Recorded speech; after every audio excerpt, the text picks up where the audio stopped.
As we celebrate Father's Day next week, we are continuing the series of interviews with 3 fathers this time. Sorry, 2 fathers and 1 to be. We start with Dustin Hoffmeister as he shares his expectations as a father to be and what he sees for his future family. I guess my greatest fear is just being a dad is such a huge responsibility, in that you're responsible for a life, and not just keeping them alive, but also, the human they become later. Next, we chat with Pastor Tyrone Morrison, who is a young father of 8-year-old Ohana.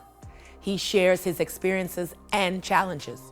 You have your idea of how your child's going to end up and how your parenting is going to be. And then when you have the child, it's kind of like a reality sets in. And finally, we check in with Daryl Hill. He covers his blessings and insight from his many years of fatherhood and looks back at fond memories. It is one of the blessings that you get to see your children and your grandchildren growing up right in the Lord, and there are so many benefits to it. A father is not just the male component to procreation, one and done. He is the force that makes the difference in a child's life. He's a pillar of strength, support, and joy.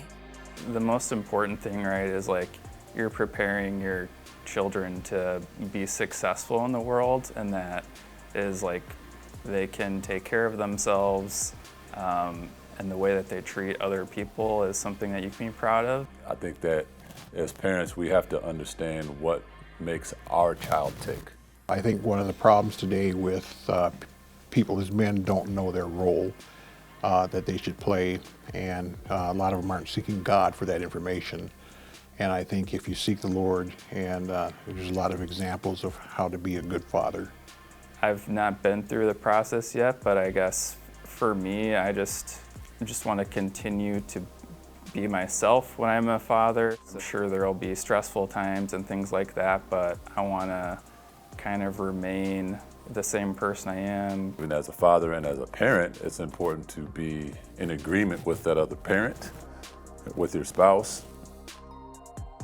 and how you're parenting, because that helps so much in being in agreement, because that kid is going to test everything. I never dreamed the magnitude, the blessings of going about teaching your children the Word of God and getting it into them. It changed me, it changed our entire household successfully, and I was very happy with the outcome.